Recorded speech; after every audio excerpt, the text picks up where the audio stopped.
성경을 한 1년 이상 지금 이 1장부터 배우고 있습니다. 10장까지는 예수님의 사역에 대한 이 감동과 감탄이 있는 예수님께서 이런 일을 하시다니 하면서 예수님의 사역들에 대한 이 긍정적인 반응들이 많았었는데요. 11장부터는 예수님의 사역에 대한 비판과 의심과 갈등과 여러 가지 반대들이 많이 있음을 기록하고 있습니다. 우리 오늘 본 말씀 2절 3절 같이 읽겠습니다. 2절입니다. 시작. 요한이 옥에서 그리스도께서 하신 일을 듣고 제자들을 보내어 예수께 여짜오되 오실 그이가 당신이오리까 우리가 다른 일을 기다리오리까. 예수님에 대한 맨 처음 오심을 던졌던 사람이 다른 사람도 아닌 놀랍게도 세례 요한이 예수님에 대한 오심을 가지고 있습니다. 바리새인이나 서기관들, 대제사장들이 그렇게 말을 했다면 그럴 수도 있겠다라고 우리가 생각할 수 있지 않습니까? 그죠? 그러나 누구보다도 예수님에 대해서 잘 알고 예수님에 대해서 가장 먼저 알고 예수님을 가장 많이 자랑했던 이 세례 요한이 오심을 가졌다라는 말씀입니다. 예수님께서 세례 요한을 뭐라고 했습니까? 여자가 낳은 자 중에 가장 큰 자다라고 이렇게 말했습니다. 그리고 성경은요, 이 세례 요한을 그는 광야에서 외치는 자의 소리고 주의 길을 예비하는 자다. 주의 길을 예비한다. 누구의 길입니까? 예수님의 길을 예비한 자이죠. 세례 요한은요, 예수님을 향해서 보라 세상 죄를 지고 하는 하나님의 어린 양이로다 라고 이렇게 고백했습니다.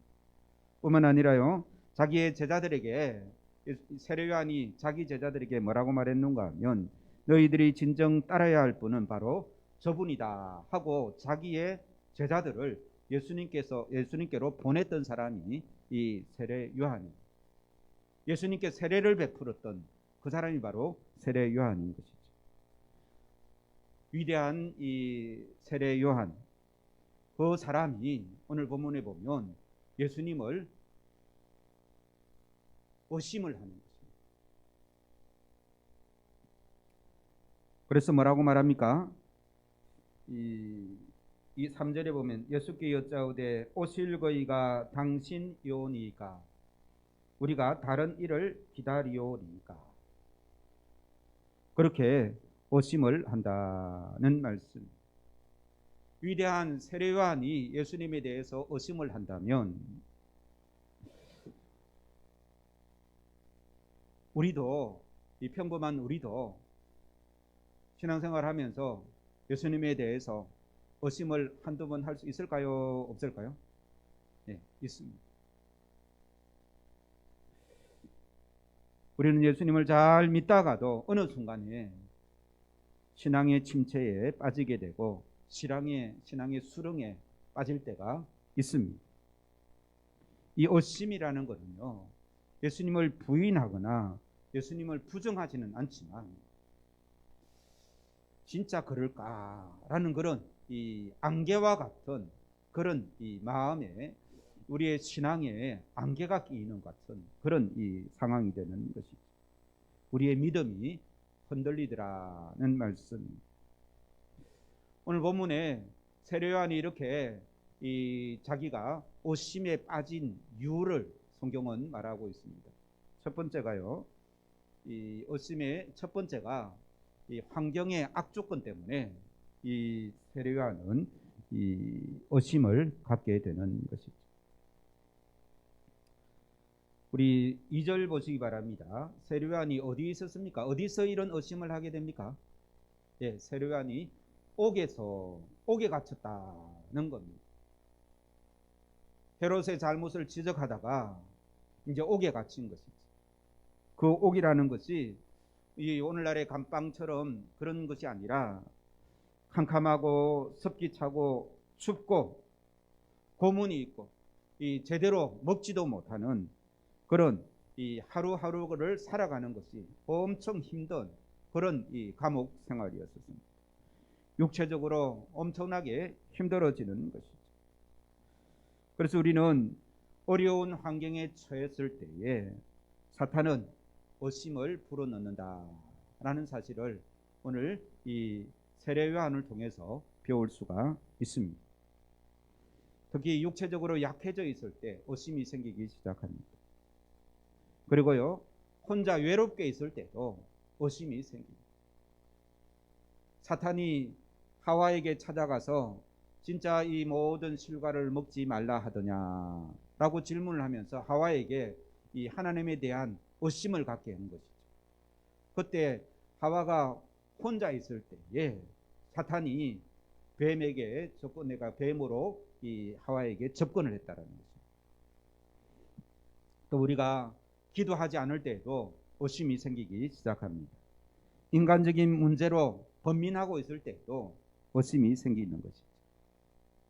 특히 가장 의심이 많을 때는 어떨 때인가 하면 내가 간절히 기도했는데 그 기도가 내가 원하는 대로 응답되지 않을 때에 진짜 하나님이 살아계신가? 이제 그런 이 질문을 하게 되는 거죠. 예를 들면 이렇습니다. 남편이나 가족 중에 한 사람이 아파서 이제 큰 수술을 해야 되지 않습니까? 그죠? 그럴 때 우리는 어떻게 합니까? 밤새워가면서 기도를 하죠. 하나님 수술이 잘 되게 해주시고 깨끗하게 낫게 해주시고 그렇게 기도를 합니다. 그런데 다음날 이제 수술을 했는데 좋은 결과가 나오면 어떻습니까? 하나님이 살아계신다. 내 기도에 응답해 주셨다. 기쁨이 넘쳐나는 생활이 되지 않습니까? 그죠? 그런데 만약에 수술이 잘못되고 수술을 해도 회복이 되지 않고 돌아가시면 기도했던 사람은 어떤 마음이 들겠습니까? 의심이 생기기 시작한다. 이것이 환경 때문에, 환경의 악조건 때문에 의심을 하는 그러한 모습이 됩니다. 세례 요한이 그런 상황에 빠졌다는 것입니다. 두 번째로 세례 요한이 덫에 빠진, 이 의심의 덫에 빠진 이유 무엇입니까? 예수님을 직접 만나지 않고 감옥에서 자기 제자들에게 예수님의 소식을 들었기 때문에 그렇습니다. 처음에는 예수님을 직접 만났고 예수님께 세례를 주었죠. 그러나 그것으로 이제 더 이상 예수님을 만나지 않고 들려오는 소문으로만 예수님의 이야기를 듣게 됩니다. 간접적인 소문과 경험은 참된 믿음이 되기가 쉽지 않습니다. 우리가 믿음이 없고 확신이 없는 것은 내가 직접적인 예수님을 만나지 못했기 때문에 그렇습니다. 남이 가르쳐 주어서 받는 은혜는 내가 직접 주님을 만나는 경험과는 차원이 다르더라는 것입니다. 하나님을 만난 간증을 하는 사람과 그 간증을 듣는 사람은 차이가 있겠습니까? 없겠습니까? 있습니다. 그래서 우리는 이 의심의 덫에 빠지지 않기 위해서는 예수님을 직접 만나는 이런 은혜가 있어야 될 줄로 믿습니다. 기도하실 때에 하나님을 직접 나의 삶 속에 하나님의 살아계심을 체험하게 하옵소서 하면서 기도하시고 내 삶에 하나님께서 나를 붙드시고 인도하시고 나와 함께 하시는 그 하나님을 날마다 체험하는 그런 살아있는 복된 신앙이 되기를 주의 이름으로 축원합니다. 하루를 살아가도 하나님과 나와 아무런 연관이 없다. 그런 것을 하나님이 나와 함께 동행하심을 내가 느끼지 못하면 우리의 신앙은 바로 서지 못한다는 것입니다. 자주 의심에 빠질 수밖에 없는 것이죠. 세 번째, 이 세례 요한이 의심의 덫에 빠진 이유가 무엇입니까? 세 번째, 뭐라고 되어 있습니까? 누구에 대한 잘못된 인생? 예수님이 어떤 분이시다라는 그 선입관을 잘못 가지고 있어서 그렇습니다. 그래서 이 3절 보시면 오실 그이가 당신이오니까 우리가 다른 일을 기다리오리까. 그러니까 내가 생각하는 그 메시아가 당신이 맞습니까? 라는 질문이지 않습니까? 그죠? 그러니까 지금 이 세례 요한이 감옥에 갇혀서 예수님을 가만히 생각해 보니까 저분이 메시아인 것 같기는 한데 진짜 메시아일까? 그런 생각이 든 거예요. 그것은 왜 그런 생각이 드는가 하면 내 생각에 메시아는 이런 일을 하고 이런 일을 하고 해야 되는데 지금 예수님께서 자기 제자들이 예수님에 대해서 이야기를 하는 걸 보니까 자기 생각하고 예수님이 하는 사역하고 맞지 않기 때문에 그렇습니다.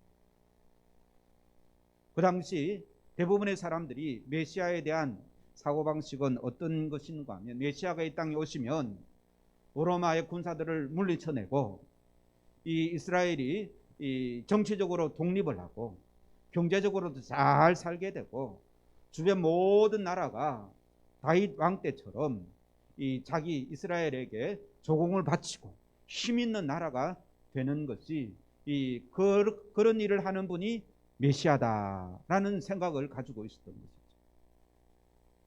그런데 예수님께서 오셔서 이 복음을 전하고 사역을 하시는데 그 하시는 사역들이 어떤 사역입니까? 로마에 대해서 이 전쟁을 하거나 이 그런 정치적인 힘을 발휘하는 것이 아닙니다.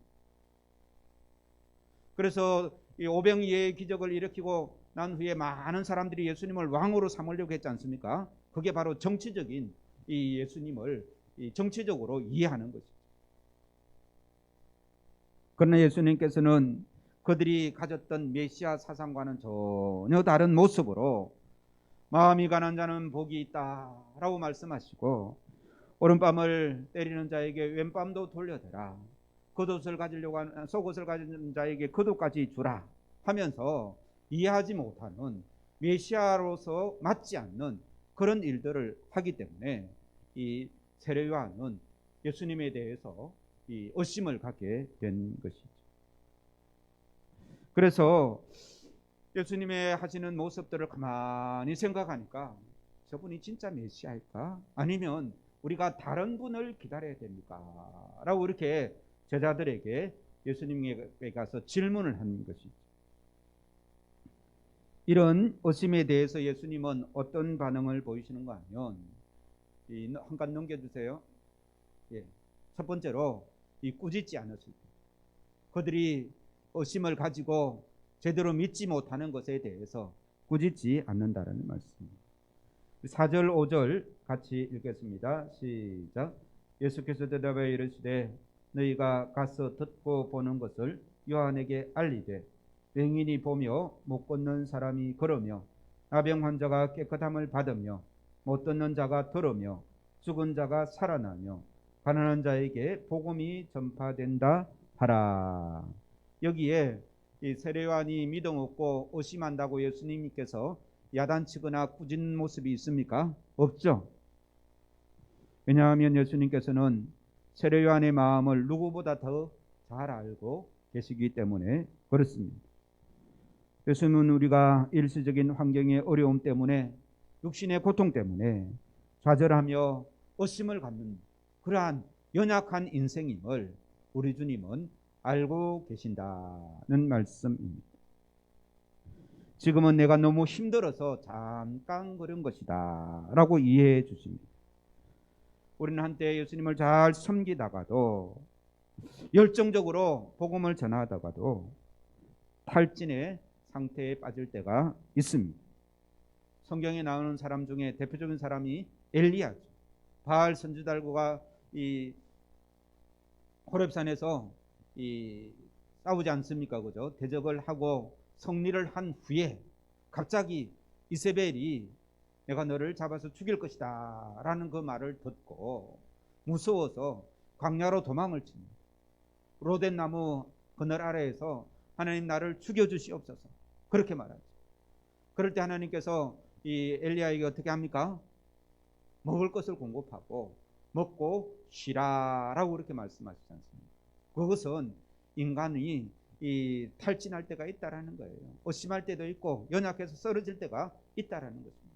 그럴 때에 하나님께서는 까마귀를 통해서 먹을 것을 충분하게 공급을 하시고 쉬게 하시는 것이죠.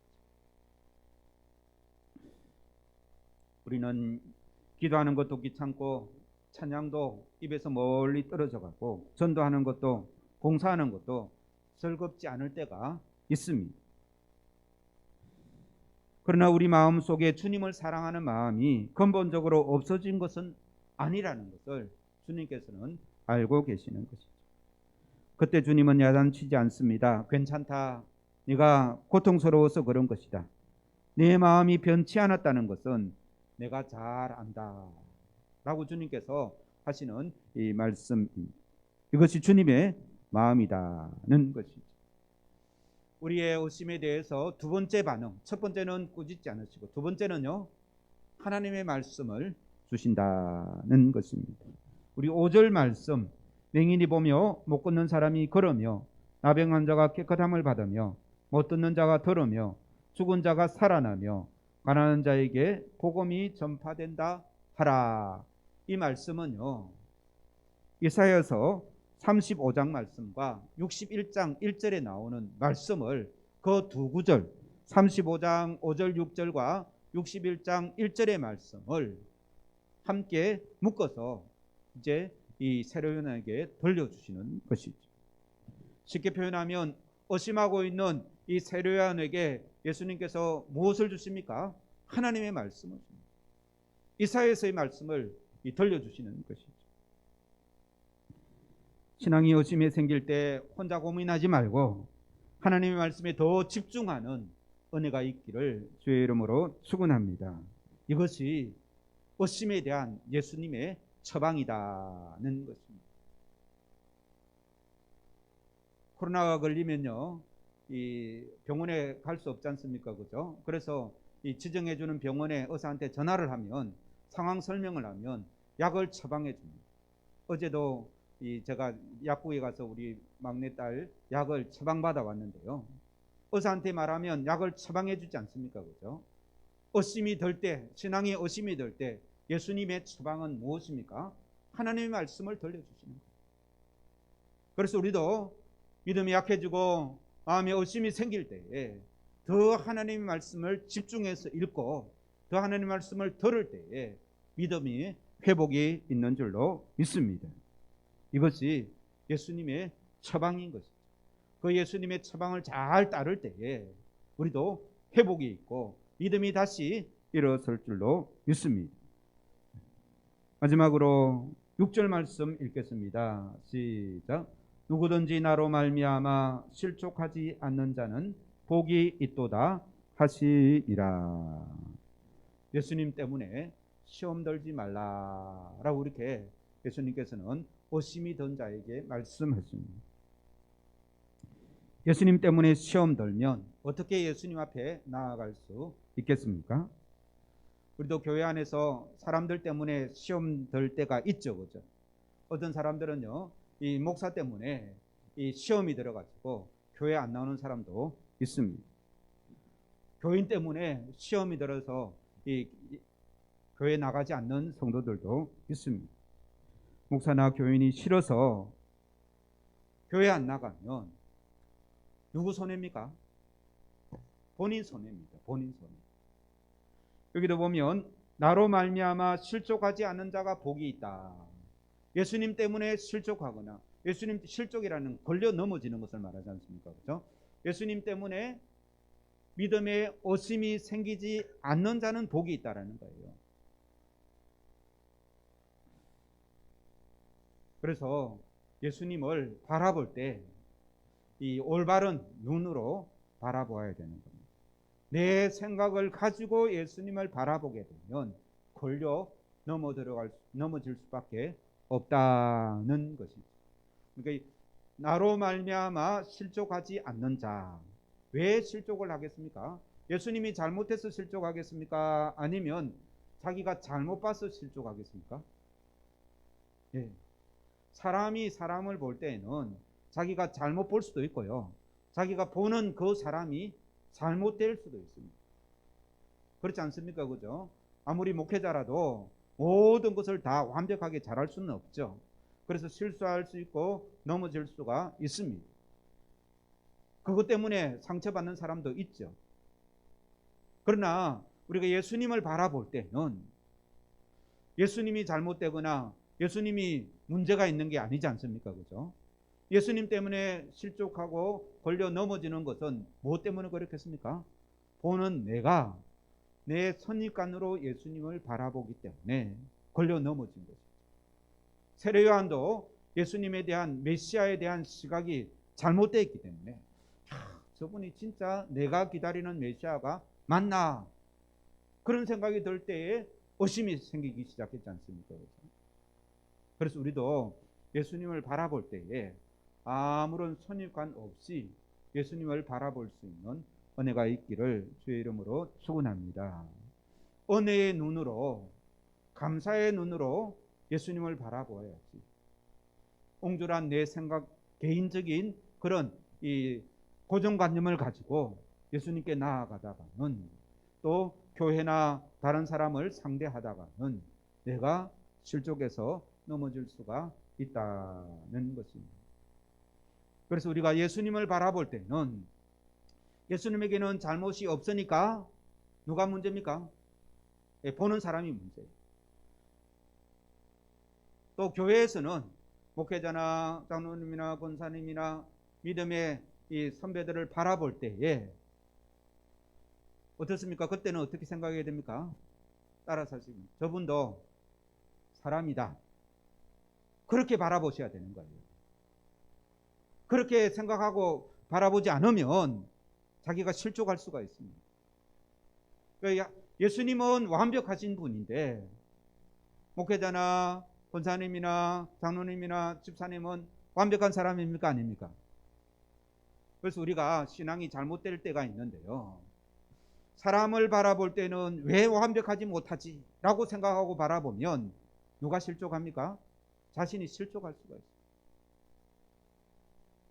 예수님을 바라볼 때는 예수님은 완벽하고 정확하시고 신실하시고 거룩하신 분인데 의심이 생기면 누구 때문에 그렇습니까? 내 때문이다 라고 생각하셔야 돼요. 그래서 예수님을 바라볼 때나 아니면 사람을 바라볼 때에 이 기준이 달라야 되는 것이죠. 그것이 헷갈리게 되면 신앙생활 하다가 의심이 생기고 이 믿음이 연약해져서 이 불신앙의 길로 빠져들 수도 있다는 말씀입니다. 오늘 말씀을 정리하겠습니다. 환경이 어려울 때 의심이 들기도 한다라는 사실을 꼭 기억하시기 바랍니다. 세례 요한도 의심이 들었는데 우리야 오죽하겠습니까? 의심이 들 때 예수님께서는 꾸짖지 않으시고 무엇을 처방해 주신다고요? 하나님의 말씀을 처방해 주신다라는 사실을 꼭 기억할 수 있기를 주의 이름으로 축원합니다. 우리의 신앙이 천국을 향하고 예수님을 향해야 되는 것이죠. 예수님을 향한다라는 것은